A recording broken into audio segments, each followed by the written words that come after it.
Thank you, Cliff. And I think I'm mainly trotted out here to prove that geek is chic in IT. They don't let us lab guys out of the dungeon too often, so it's absolutely great to be here. It's just next door to the happiest place on earth. To be honest, I'm probably happier in the lab anyway, but we'll survive. Let me start off by telling you a little bit about HP Labs. Can you guys hear me okay in the back? Yeah, okay. HP Labs is chartered with building innovation 5, 7, 10, 15 years out into the future.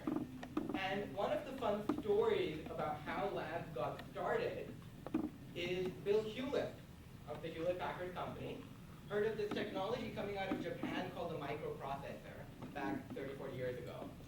And Bill Hewlett thought the microprocessor was going to be a big thing. So what Bill Hewlett actually did was charter a team to go and build the HP calculator. And you guys seen the HP calculator? Yeah, fits into your shirt pocket. That was the only requirement given to the lab team. You wanted a calculator that fit into its shirt pocket. Well, geek was chic back then as well. So the engineering team, the first thing that they did was sit down, Bill Hewlett, and start measuring out his shirt pocket. Right? And the business development team, the first thing they did was go to the mall to buy shirts with bigger pockets. That's how we're doing innovation at HP even today, right? The measuring out the shirt pocket. And part of what we're trying to do is conjecture what cities will look like 10, 20, 30 years from now. Pause and think about that for a second. 30 years ago, for the people who would have been in your role sitting in this room, the internet wasn't around, smartphones did not exist, right? Digital content wasn't there. So when I look forward, going into a city 30 years out, I think of the kid who's in a YouTube video, basically walking up to a newspaper and trying to swipe the newspaper, okay? Sees nothing happen, sees the page not turn, pokes himself to make sure his finger is still working, right? That's the future that we're working towards. In the context of cities specifically, I was boarding my flight yesterday, coming down to Anaheim, and one of the things I was debating was where I would go to eat dinner in Anaheim, right? I did the usual thing, pulled out Yelp, pulled out Travelocity, pulled out whatever your favorite app is, but then I was like, yeah, I'm not quite sure what traffic's going to be like 3 hours from now, and I'm not quite sure, how happening the city's going to be at 10 p.m., right? Because Yelp and Travelocity didn't have all of this information. And what I ended up doing was I just bought food at the San Francisco airport. So the city actually lost out of revenue for dinner that I could have spent, probably drinks and whatever else came after that. We're going out tonight in the city of Anaheim, so we'll be picking up that tax revenue. We are going to make up for it, and to be honest, I did make up for when I got to the hotel and saw the book. Apparently there's a farmers convention or something in town, which more than made up for that for my dinner, I assure you. But the thought that went through my head was out of the 25 million visitors that are coming to Anaheim each year, how many of those are we missing out on? Right? Our model suggests that there are going to be about 481 million more people moving into cities worldwide over the next decade. 481 million people. Our expectation is about 7.5 million of those will end up coming to Anaheim at some point. Right? So if you have 7.5 million more people coming into your city, how can we capitalize on the revenue? How do we plan for that extra infrastructure? How do we make sure that we can provide the additional services that are required for the events that are going to follow these people along? And the way I think about it is, if you're planning, whatever building, whatever roadway, whatever lane we're adding right now, is something that we're putting in place for the next 30 years. So in terms of that infrastructure, my niece is about 5 years old, doesn't have the know-how of how to program a thermostat in a room. Her expectation is she's going to walk into a room, say, I'm hot, and have the building figure out everything else for her. That is the world she is growing up in. My expectation today, what I would like to have today, is basically go online and say, I'm a me, you tell me what I should do in Anaheim. Where should I go to eat? What event should I capture? Because Honestly, I'm not that interested in Disneyland, whatever all the tourist websites say we should do. I'm interested in meeting, experiencing life of the city. That's something we can't do today using technology, but we will be able to do in the near-term future, right? And what we're doing at HP Labs is putting together all of those building blocks to integrate people, city infrastructure, and services, okay? The reason why we're doing this is in the next 5 years alone, there are going to be about 25 billion new devices getting connected worldwide. We work on this theme called the Internet of Things. And what that really means is everything, whether it's a door, whether it's a home, an appliance, a roadway, a bridge, is going to be on the internet. Pause and think about that for a second. What if all of these chairs had an internet connection right now? I could immediately know how many people were in the room. If you gave me permission, I could know what your interests were, what department you're from. I could probably, if it had some sensors, all of your phones have about a dozen sensors in there. I could tell how excited or bored you were by what I'm saying right now. So I know whether I should really speed up and become more animated, or take a pause and let things. So for that Internet of Things, what does the Anaheim Internet of Things look like?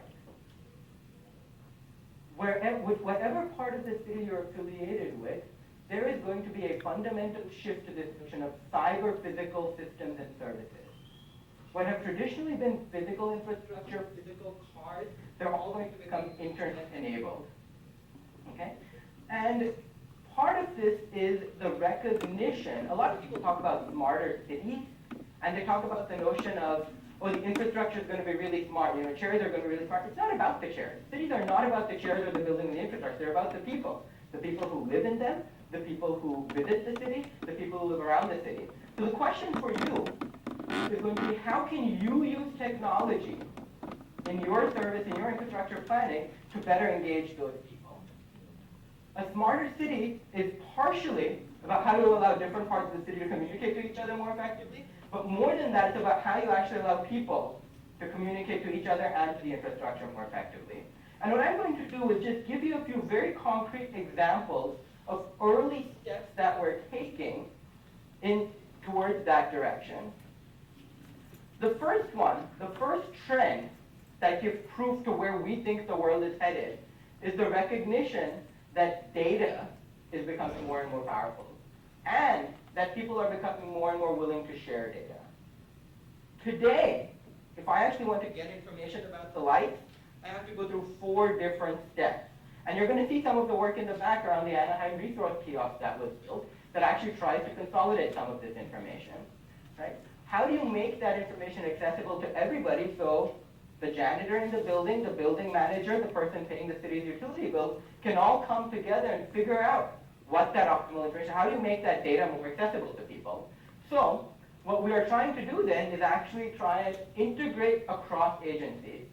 And my favorite example of this project in Magda, which was done in Belgium with the Flemish government, where about half the country lives, is they saved about $130 million by providing that data across their different agencies. The Flemish government came up with a very simple principle. If you're a citizen, we only want to ask you for a piece of information once. We're going to have no 2 pieces of government ask you for that same piece of information, your social security number, your driver's license, whatever else. And by integrating all of those information feeds across, they have been able to grow the number of people that are using their digital services. They have been able to save about 100 million euros a year, and they're able to actually provide a wider array of services now because the data is more accessible and people can actually innovate within those departments. So that notion of an information platform that actually is accessible across government is something that we're starting to see become much, much more mainstream. And think about it, right? What if your emergency services, your healthcare system, and your parking systems were integrated? Just as a very simple example, if Anaheim were to invest in electric vehicles, right, and provide parking stations, there is a chance, there is a possibility that the biggest benefit of that might show up in healthcare, because you've just inadvertently reduced pollution. It may show up in the electricity grid, right, because now you actually don't have to bring on more baseline power plants. So this notion of interconnectedness between city agencies, which has always existed, is now becoming much more tangible and measurable. So that's kind of the first key example. The second key example is this notion of process shift. I talked about how the future of cities is going to move from servicing of infrastructure and providing of services to actually engagement of citizens. The terminology we use is a shift from a services provider to a services enabler. In other words, the role of the city, perhaps, looking out into the future, may not be to provide the world's best transportation service. It may actually be, in addition to that, as an alternative, to provide the best capabilities, information about the roadways, about where people want to go, when they want to go, to enable an ecosystem of public-private partnerships that provide that transportation service. So this notion of shifting from a services provider to a services enabler is at the heart of what we're seeing. And an example is something we've done with Norfolk, with the city of Norfolk in the UK. Including Anaheim, many cities now have these type of digital engagement portals. There's an app for that, right? You can report graffiti in Anaheim, as I understand. Many of the emergency workers can actually access information on the MyEVOC app. Well, Norfolk tried to take this a step further. What they're doing is, in addition to allowing citizens to engage with the city, they're trying to promote how citizens can engage with each other. So if I'm somebody who actually likes going for a walk every evening, the city can actually help me find somebody else to go for a walk with. Now, I don't see cities taking over Match.com or anything. I could have probably used that in my city, but the notion of cities existing to provide and host a community, we're starting to see a resurgence to that. A lot of people were worried that this pendulum with digital technology was dehumanizing stuff, right? And I think that's probably been true somewhat in the recent past and in the near term, but the long-term trend that we're seeing is this direction towards rehumanizing. And that those who use technology to engage people most effectively are the ones that are going to win. The last example that I'm going to give you is founded on the principle that for the 21st century, data will be the new currency. And he or she who wins in cities and private sector will be those who leverage that data to adopt new business models. You're going to hear later from Scott Bourgeois, who's actually going to present some work we've done about how do you integrate different types of systems. So now I have some content on my tablet, I have some weather feed coming through there. How do I automatically interact across all of those different form factors? How do I get all of that information in the same place? Anaheim has already done this with your emergency virtual operations center, right? There's a lot of different information coming into one place. What we're trying to do now is take that to the next level. And one of the other examples you're going to hear is some work that we've done with the Metropolitan Police in the UK, who said, well, if we could actually listen to what our city was saying, that would be cool. The city of London, 2011 riots cost them about £200 million, right? The cost of cleanup, cost of everything else. Now what they're doing is they're trying to actually listen in. They heard about 3.3 million tweets during the London Olympic ceremony, and they're actually trying to mine the sentiment of the city. Do we think there's more unrest? Do we think there's a certain group? Can we capture misinformation being distributed around the social sphere? Those are all examples of something that this notion of embracing data as the platform for new cities has spoken to. So just to close up really quickly, the reason why we believe that new cities are coming online is because of this fundamental shift towards urbanization.